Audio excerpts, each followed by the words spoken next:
Hello everyone. In this video, we'll learn about psychometric assessment of personality. I'm Rima Stanley, lecturer at Tribhuvan College of Nursing. Objectives of this video is interview methods. You learn about observation methods, personality inventory, projective techniques, and situational test. So first, let us see what is meant by assessment. Well, assessing or to assess, it means to measure or evaluate. The methods of assessing personality are very important because one main thing is it helps to measure and provide a means of studying the personality, and it is also helpful, for example, to assess personality for the purpose of employment or selection for education, and also to it helps the individual to assess his or her own personality so that she can have a better understanding of herself or himself, and also to choose a career wisely and therefore find greater happiness in life. So now let us see on the methods of personality assessment. The first one is the interview method. So, interview can be actually defined as a face-to-face conversation carried out on with some basic goals. And two broad types of interviews are like structured and unstructured from the word itself. Structured interview means a predetermined questions are given for the person to answer, which is highly specific. While unstructured interview is more of an open interrogation that happens. Here, the interviewer questions or lets the individual speaks freely so as to get a clear picture of the individual from what he or she says. The interviewer knows about his or her interests, problems, assets, and limitation. Therefore, interview technique is a highly flexible tool and can be used with a wide variety of population.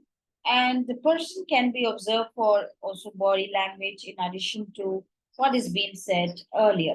However, interview has been criticized for being highly subjective, and results can get influenced by the personal qualities of the interviewer also. And on the other side, interview technique is time consuming and at times costly. And another problem is that interview technique should be done by a well trained or competent person to conduct the interview. So, and interview must be long and comprehensive to give a true picture of the individual's personality. Next is the observation method. So in this method, the individual is observed in various situations, such as observing a person at work or play for several days, and some conclusions are formulated based on that observation. So again, here observation, most effective observation or accurate observation is by doing a direct observation. And also a well-trained observer is used in this activity. So one of the advantages of observation is the possibility of prejudice in the observer, and the disadvantage. And the evaluation by observing can be made more accurate and objective if the observer uses a checklist of behavioral traits or something like that, okay, which acts as a guide or rate for rating the person on a scale. So having more than one observer again helps to improve the accuracy and prevents the bias in making the assessment. Next is the personality inventories. Here in this method, printed forms containing statements, questions, adjectives, which depicts or says applies to human behavior is used. Here the subjects will have to indicate her or his reaction to the various items which is given, and the test is actually scored and evaluated accordingly. So relative to other assessment procedures, inventories are actually less time consuming and easier to administer. But in some cases, the subject can create a false impression about himself if he wishes to do so.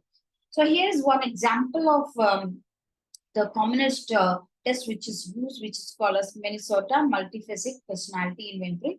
As you can see in the question, it's a every question is the answers is yes or no, or it can also be in the form of like cannot say. Okay, and it contains up to 150 statements about different personality traits such as attitudes, emotional reactions, physical, psychological symptoms, etc., which the answers are quantitatively measured and personality can be assessment can be done on based on these scores. So personality questionnaires are used in psychology for the purpose of research, counseling, okay, and also it can be used in the selection process for employment or promotion.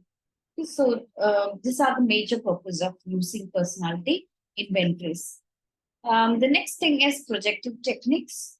Projective techniques are based on the principle that responses responses to unstructured stimuli reveals a subject's underlying motives, attitudes, fears, and aspiration. So, in a projective test, an individual is presented with a relatively unstructured or ambiguous or abstract task like a picture, ink blot, or um, the incomplete sentence, which permits a wide variety of interpretation by the subject. So the basis of assumption underlying the projective test is that the individual's interpretation of the task will project the um, characteristic mode of responses and the personal motives, emotions, desires, and thereby enables the examiner to understand more subtle aspect of the personality. So here are some of the common projective techniques which I use, such as Rorschach-Blot test, thematic air perception test, word association test, sentence completion test.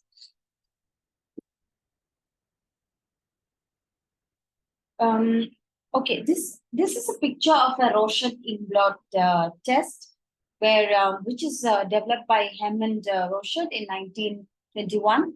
This test involved, it contains 10 cards of inkblots, which is given to a person or a client one at a time in a prescribed order, and the person or the individual is supposed to instructed to state whatever he or she feels or sees or comes in her mind. So based on that statement, assumptions are made on the nature of the personality. The second one is thematic perception test. So this test was developed by Morgan and Henry in 1935. So the assumption behind this test is that the meaning which we see in the picture reveals something of our past experience, feelings, attitudes, and motivation. So, in this test, the individual or the client is shown with this ambiguous pictures and asked to make up a story or tell a story about each one of them.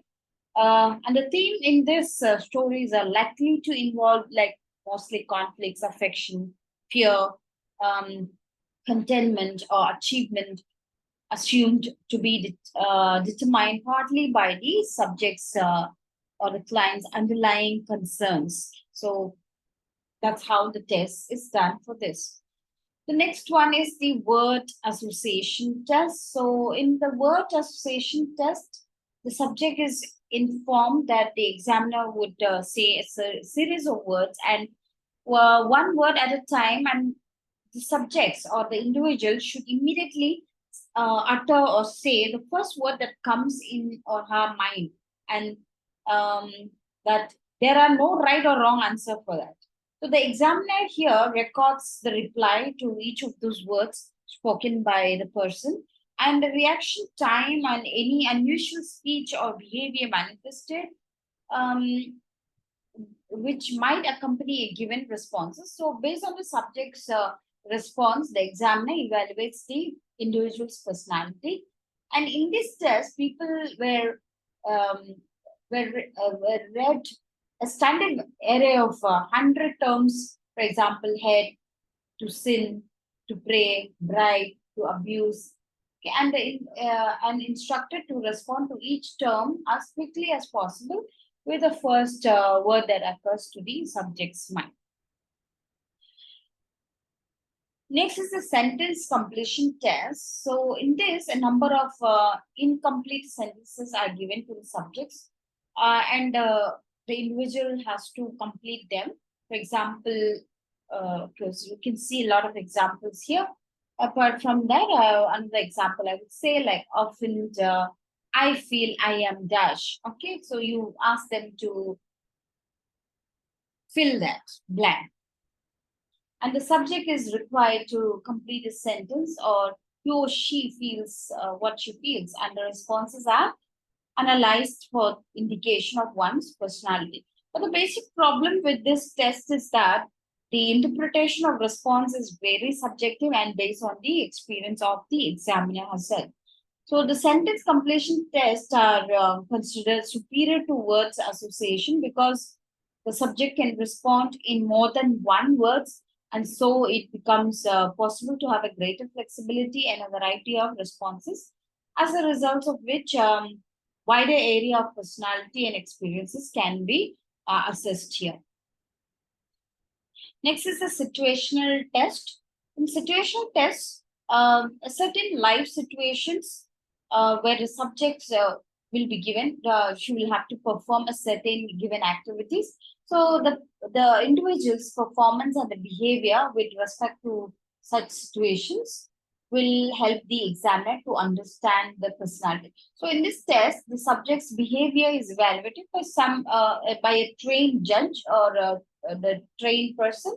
For example, here, as you can see in the picture, maybe a child with aggressiveness can be measured by letting the child play with a doll and observe for the number of times, like how many times she depicts an aggressiveness or does something destructive on the doll. So from that, we can understand, we can study the child's aggressiveness.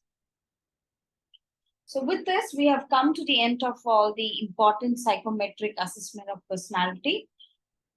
Keynotes, psychometric assessment personality is a tool for understanding individual differences in personality traits and also provides insights in the individual's strengths and weakness, their preferences, and potential area for growth can also be assessed. And this test is widely used in various settings, like employment screening, clinical diagnosis, for identifying certain personality, and also for self-personal development also. And along with the personality development, always it has to be used in conjunction with sources of information, and should not rely only upon solved by a basis of decision making. So when we do a psychometric assessment, along with that, a history collection and interview is definitely in understanding the person is important, and should be valid and reliable and administered by qualified professionals, especially when you use inventories or standard scales and rating scales. It has to be validified, and if it is reliable, it can be used. Reference Rivani Psychology for Nurses, and also website from Personality Assessment and Test. Thank you for watching the video.